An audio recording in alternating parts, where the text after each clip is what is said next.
So different to working on computers and having this endless like editing and infinite rendering. It's a nightmare really. It's a real nightmare, computer music, and that in the way that you can constantly edit. People just never throw stuff away. You can perfect stuff, and it destroys all the interesting bumps and imperfections.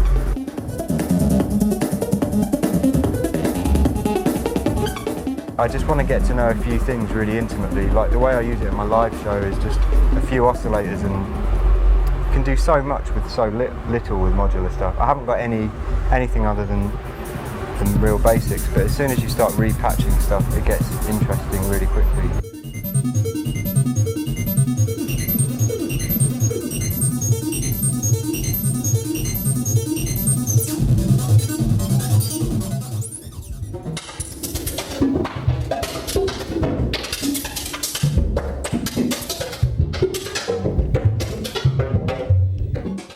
Modular, why it's so genius is that all it does is make sound. You sit there and you're focused on this mono activity of music making.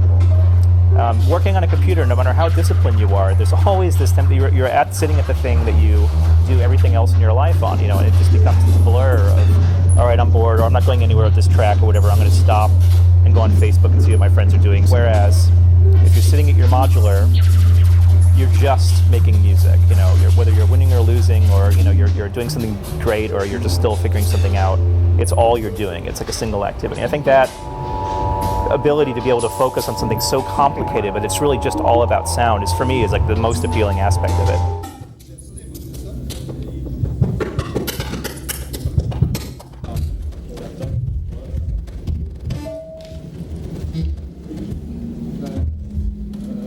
I got switched on Bach as a teenager, for sure. I've always liked Bach a lot. He's always been my favorite of the great composers, Bach music lends itself well to reinterpretation and to technologically driven instruments and that kind of stuff. I think possibly because the music is so mathematical. Just yours? Yeah. And I like that idea of combining the classical nature of the Bach piece with something so abstract like the modular and what you can do with it. I don't necessarily like the idea of recreating a particular type of instrument with the modular, and I like it because it can become so abstract.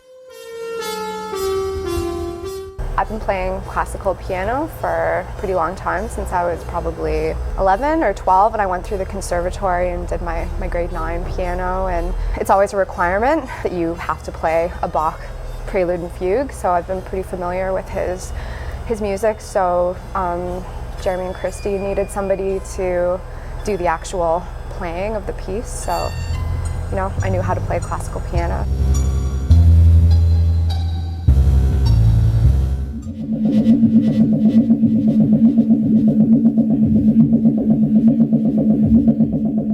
I guess 5 years ago I'd seen a couple people play live with modular synthesizers, and they're always just confusing and mythical and mysterious, because you just see this guy huddled over a strange little box with a bunch of knobs on it, and it would sound amazing, but you had no idea how he was getting those sounds or what was actually happening.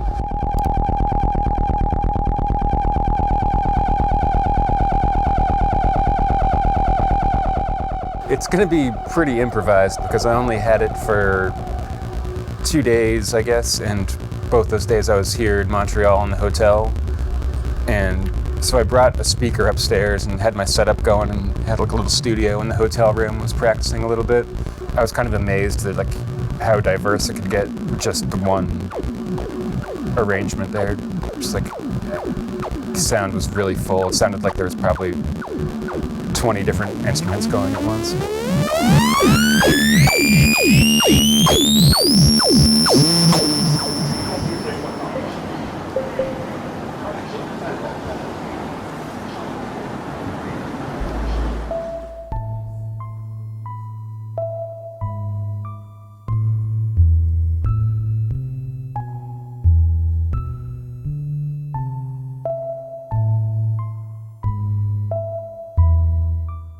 The first time we run through it, the sounds are kind of recognizable as synthesized sounds that, you know, make sense in terms of working with the music. You can hear the music as it's sort of supposed to be heard.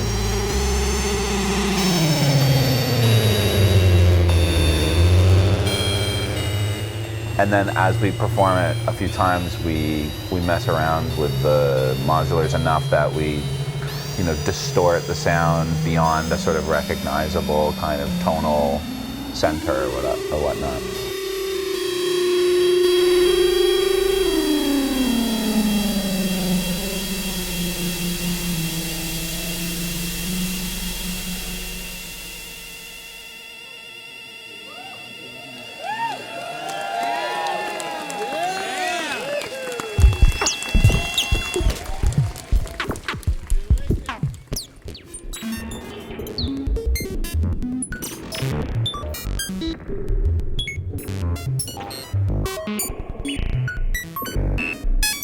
This patch I'm running tonight is like the entire thing is just sampling white noise to generate everything. Like it's, you know, molted a million ways and run through different things, but it's literally, if I pull that one cable out of the white noise source, everything stops. And it's just like, you know, and that being able to trace the entire like formed piece of music back to one single signal is like the atomic, you know, the atomic root of the song is it's amazing. That's the coolest part of it.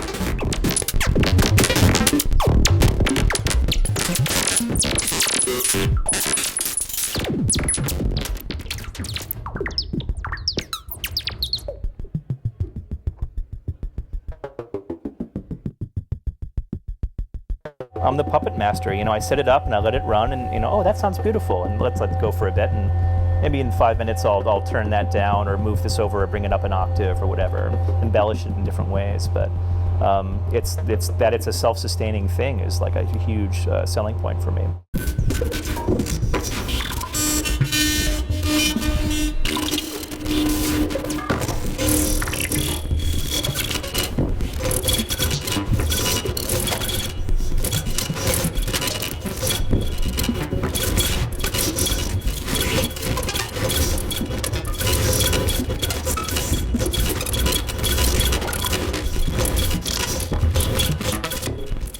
There's a lot of like Ghost in the Machine kind of moments in there, you know, and that's that sort of intangible quality of even if you are super familiar with what you're using and you're constantly surprised.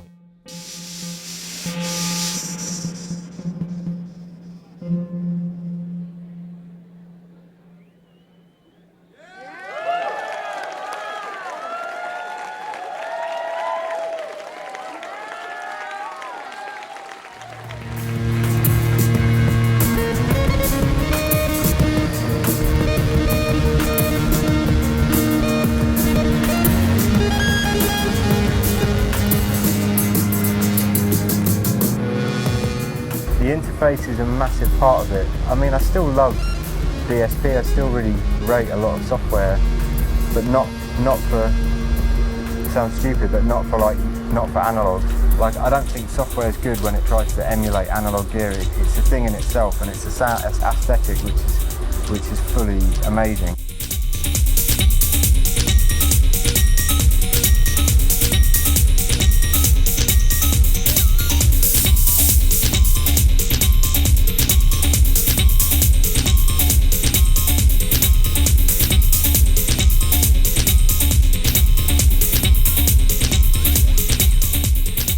I don't think it helps to know too much what you're doing with music. To a certain point you need technical knowledge, but it's all about getting beyond that. And I certainly don't want my music to sound like a technical demonstration. I want the technique to be kind of invisible.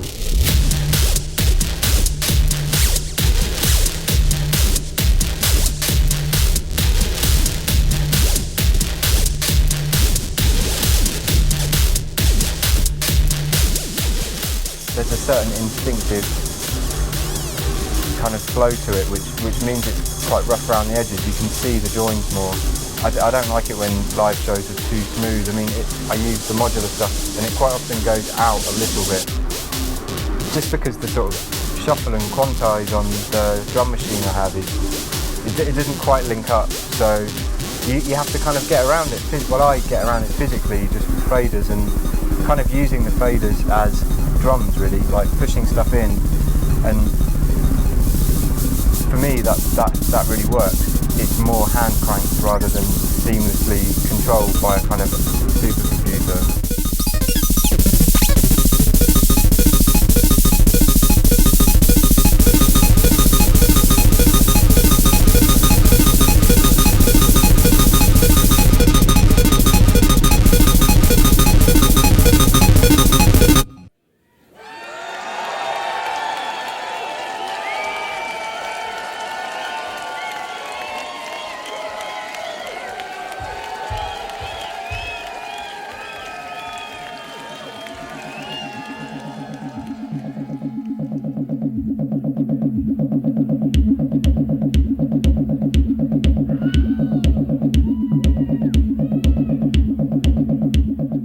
There's a lot of people who focus purely on playing modular synths and they're really good at it, and that's definitely not me. But I'm always up to do something like improvise in a strange way or use gear that I'm not familiar with just to see what happens.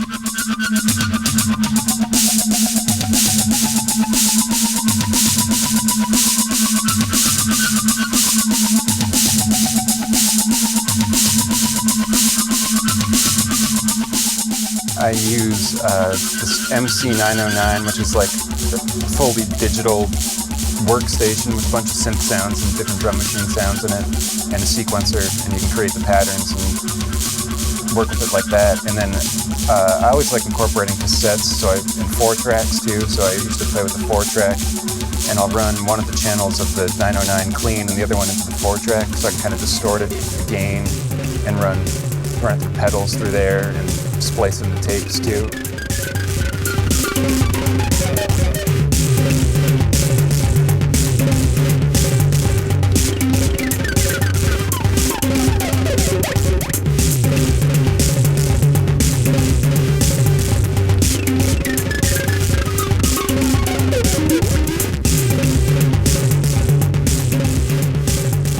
I would find it really hard to work with just the 909. Once you get the cassettes in there and the 4-track and the distortion and all the effects, that's when it really starts to make sense.